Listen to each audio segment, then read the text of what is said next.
ಇನ್ನು ಧರ್ಮಸ್ಥಳದ ನೇತ್ರಾವತಿ ನದಿ ತೀರದ ತಟದಲ್ಲಿ ನೂರಾರು ಶವಗಳನ್ನ ಹೂತಿಟ್ಟ ಪ್ರಕರಣಕ್ಕೆ ಸಂಬಂಧಪಟ್ಟಂತೆ ಇಂದು ನಡೆಯುತ್ತಾ ಪಾಯಿಂಟ್ ನಂಬರ್ 13ರ ಉತ್ಖನನ 13ನೇ ಸ್ಥಳ ಉತ್ಖನನ ನಡೆಸಲು ಬರುತ್ತಾ ಜಿಪಿಆರ್ ತಂತ್ರಜ್ಞಾನ ಅನ್ನೋ ಪ್ರಶ್ನೆ ಮೂಡ್ತಾ ಇದೆ. ಎಸ್ಐಟಿ ಅಧಿಕಾರಿಗಳು ಇಂದಿನಿಂದ ಉತ್ಖನನವನ್ನ ಪ್ರಾರಂಭ ಮಾಡ್ತಾರೆ. ಇಂದಾದ್ರೂ ನಡೆಯುತ್ತಾ ಪಾಯಿಂಟ್ ನಂಬರ್ 13ರ ಉತ್ಖನನ 13ನೇ ಸ್ಥಳ ಉತ್ಖನನ ನಡೆಸಲು ಬರುತ್ತಾ ಜಿಪಿಆರ್ ತಂತ್ರಜ್ಞಾನ. ಎಸ್ಐಟಿ ಅಧಿಕಾರಿಗಳ ಇಂದಿನ ನಡೆಯೇ ಇನ್ನೂ ನಿಗೂಢವಾಗಿದೆ. ಎಸ್ಐಟಿ ಟೀಮ್ಗೆ ಸವಾಲು ಹಾಗೂ ಕಗ್ಗಂಟಾಗಿರುವಂತಹ 13ನೇ ಪಾಯಿಂಟ್ ಅಲ್ಲಿ ಕೂಡ ಇನ್ನೂ ಕೂಡ ಉತ್ಖನನ ನಡೆದಿಲ್ಲ.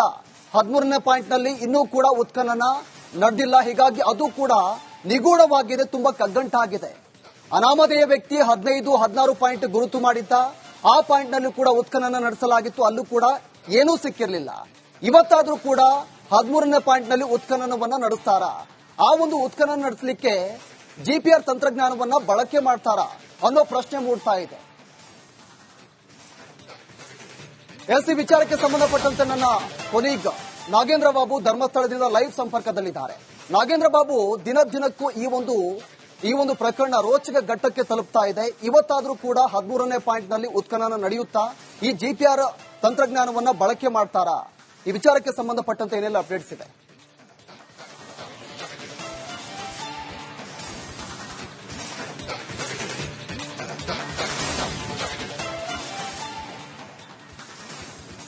ಪ್ರವೀಣ್, ನೋಡಿ, ಕಳೆದ ವಾರ ಅಂತ ನಾವು ಗಮನಿಸಿದಾಗ ಕೇವಲ 11th A ಪಾಯಿಂಟ್ ನಲ್ಲಿ ಒಂದಷ್ಟು ಅಸ್ಥಿಪಂಜರಗಳು ಪತ್ತೆಯಾಗಿದ್ದು ಬಿಟ್ರೆ ಬೇರೆ ಯಾವುದೇ ಪಾಯಿಂಟ್ ನಲ್ಲೂ ಕೂಡ ಯಾವುದೇ ಸಣ್ಣ ಕುರುಹುಗಳು ಕೂಡ ಪತ್ತೆ ಆಗಿಲ್ಲ. ಪ್ರಮುಖವಾಗಿ ಕಳೆದ ವಾರ 2 ಹೊಸ ಜಾಗಗಳು ಸೃಷ್ಟಿಯಾಗಿತ್ತು. ಆ 2 ಹೊಸ ಜಾಗಗಳ ಪೈಕಿ 4 ಪಾಯಿಂಟ್ಗಳನ್ನ ಎಸ್ಐಟಿ ಮಾಡಿಕೊಂಡಿತ್ತು. ಶುಕ್ರವಾರ ಮತ್ತು ಶನಿವಾರ ಬೋಳಿಯಾರ್ ಅನ್ನುವ ಅರಣ್ಯ ಪ್ರದೇಶದಲ್ಲಿ, ಮತ್ತೊಂದು ಕಡೆ ಶನಿವಾರ ರತ್ನಗಿರಿ ಬೆಟ್ಟದಲ್ಲಿ ಬಹಳ ಕಾನ್ಫಿಡೆಂಟ್ ನಲ್ಲಿ ಇದ್ದಂತಹ ಮುಸುಕುದಾರಿ ವ್ಯಕ್ತಿಗೆ ಎಲ್ಲೋ ಒಂದು ಕಡೆ ಸೊಪ್ಪೆ ಮರ ಹಾಕಿಕೊಂಡು ವಾಪಸ್ ತೆರಳುವಂತಹ ಪ್ರಸಂಗ ಎದುರಾಗಿತ್ತು. ಅವತ್ತು 13ನೇ ಪಾಯಿಂಟ್ ನಲ್ಲಿ ಉತ್ಖನನ ಕಾರ್ಯ ಅಥವಾ ಶೋಧ ಕಾರ್ಯಾಚರಣೆ ನಡೆಯಬೇಕಾಗಿತ್ತು. ಆದರೆ ಅಲ್ಲಿ 13ನೇ ಪಾಯಿಂಟ್ ನಲ್ಲಿ ಉತ್ಖನನ ನಡೆಸೋದು ಅಷ್ಟು ಸುಲಭದ ವಿಚಾರವಲ್ಲ. ಹಾಗಾಗಿ ಎಸ್ಐಟಿ ತನಿಖಾ ತಂಡ ಜಿಪಿಆರ್ ಮೊರೆ ಹೋಗಿತ್ತು. ಬಹುತೇಕ ಜಿಪಿಆರ್ ಫೈನಲ್ ಆಗಿದೆ. ಇವತ್ತು ಜಿಪಿಆರ್ ಅನ್ನ ತರಿಸುವ ಕೆಲಸಕ್ಕೂ ಕೂಡ ಎಸ್ಐಟಿ ಮುಂದಾಗುತ್ತೆ. ಒಂದು ವೇಳೆ ಇವತ್ತು ಬಂದಿದ್ದೆ ಆದ್ರೆ 13ನೇ ಪಾಯಿಂಟ್ ನಲ್ಲಿ ಶೋಧ ಕಾರ್ಯಾಚರಣೆಯನ್ನ ಮಾಡಲಾಗುತ್ತೆ. ಇದನ್ನ ಹೊರತುಪಡಿಸಿ ಮುಸುಕುದಾರಿ ವ್ಯಕ್ತಿ ತಾನು ಇನ್ನೂ ಹೊಸ 4-5 ಜಾಗಗಳನ್ನ ತೋರಿಸ್ತೀನಿ, ನೀವು ಅಲ್ಲೂ ಕೂಡ ಶೋಧ ಕಾರ್ಯಾಚರಣೆಯನ್ನ ಮಾಡಬೇಕು ಅಂತೇಳಿ ಆತ ಮನವಿಯನ್ನ ಕೂಡ ಮಾಡಿಕೊಂಡಿದ್ದಾನೆ. ಹಾಗಾಗಿ ಎಸ್ಐಟಿ ತನಿಖಾ ತಂಡ 2 ವ್ಯವಸ್ಥೆಗಳನ್ನ ಕೂಡ ಮಾಡಿಕೊಂಡಿದೆ. ಜಿಪಿಆರ್ ಇವತ್ತು ರೀಚ್ ಆಗಿದೆ ಆದ್ರೆ ಕಚೇರಿಗೆ, ಅದರ ಮೂಲಕ ಶೋಧ ಕಾರ್ಯಾಚರಣೆಯನ್ನ 13ನೇ ಪಾಯಿಂಟ್ ನಲ್ಲಿ ಮಾಡುತ್ತೆ. ಒಂದು ವೇಳೆ ಅದು ರೀಚ್ ಆಗಲಿಲ್ಲ ಅಂತಂದ್ರೆ ಹೊಸ ಜಾಗಕ್ಕೆ ಕರೆದುಕೊಂಡು ಹೋಗಿ ಅಲ್ಲಿ ಉತ್ಖನನ ಕಾರ್ಯವನ್ನ ಮಾಡ್ತಾ ಹೋಗುತ್ತೆ. ನೋಡಿ ಪ್ರವೀಣ್, ಬಹಳ ಮುಖ್ಯವಾಗಿ ಹೊಸ ಟ್ವಿಸ್ಟ್ ಗಳನ್ನ ಪಡೆದುಕೊಳ್ತಾ ಇದೆ ಈ ಒಂದು ಪ್ರಕರಣದಲ್ಲಿ. ಹೊಸ ಆಯಾಮಗಳು, ಹೊಸ ತಿರುವುಗಳು. ಯಾಕೆಂತಂದ್ರೆ ಪ್ರತಿನಿತ್ಯ ಹೊಸ ಜಾಗವನ್ನ ತೋರಿಸ್ತಾ ಇರುವಂತಹ ಮುಸುಕುದಾರಿ ವ್ಯಕ್ತಿ ಅಲ್ಲಿ ಯಾವುದೇ ರೀತಿಯಾದಂತಹ ಕಳೆ ಬರಹಗಳು ಪತ್ತೆ ಆಗ್ತಾ ಇಲ್ಲ. ಇದರ ಜೊತೆಯಲ್ಲಿ ಇನ್ನೂ 4-5 ಜಾಗಗಳನ್ನ ತೋರಿಸ್ತೀನಿ ಅಂತೇಳಿ ಆ ಮುಸುಕುದಾರಿ ವ್ಯಕ್ತಿ ಹೇಳಿರುವಂತಹ ಹಿನ್ನೆಲೆಯಲ್ಲಿ ಅಲ್ಲೂ ಕೂಡ ಉತ್ಖನನ ಕಾರ್ಯವನ್ನ ಮಾಡೋದಕ್ಕೆ ಎಸ್ಐಟಿ ತನಿಖಾ ತಂಡ ಸಿದ್ಧವಾಗಿದೆ.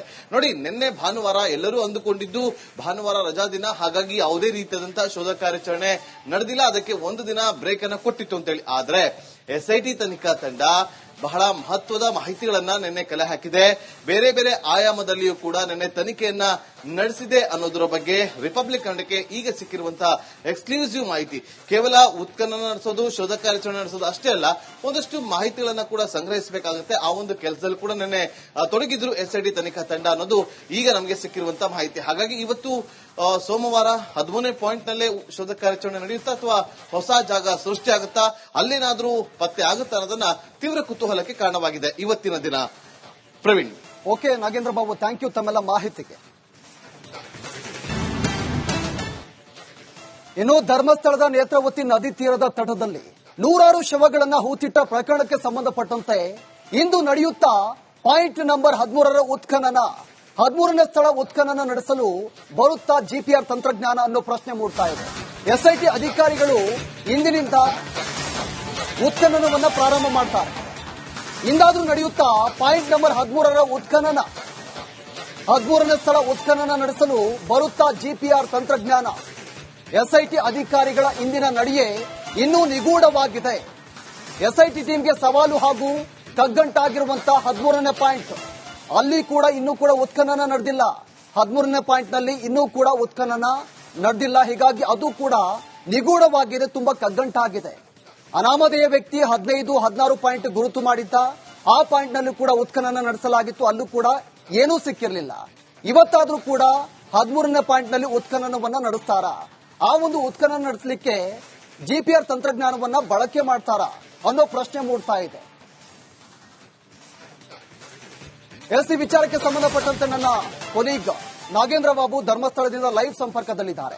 ನಾಗೇಂದ್ರ ಬಾಬು, ದಿನಕ್ಕೂ ಈ ಒಂದು ಪ್ರಕರಣ ರೋಚಕ ಘಟ್ಟಕ್ಕೆ ತಲುಪ್ತಾ ಇದೆ. ಇವತ್ತಾದ್ರೂ ಕೂಡ 13ನೇ ಪಾಯಿಂಟ್ ನಲ್ಲಿ ಉತ್ಖನನ ನಡೆಯುತ್ತಾ ಈ ಜಿಪಿಆರ್ ತಂತ್ರಜ್ಞಾನವನ್ನ ಬಳಕೆ ಮಾಡ್ತಾರಾ? ಈ ವಿಚಾರಕ್ಕೆ ಸಂಬಂಧಪಟ್ಟಂತೆ ಏನೆಲ್ಲ ಅಪ್ಡೇಟ್ಸ್ ಇದೆ?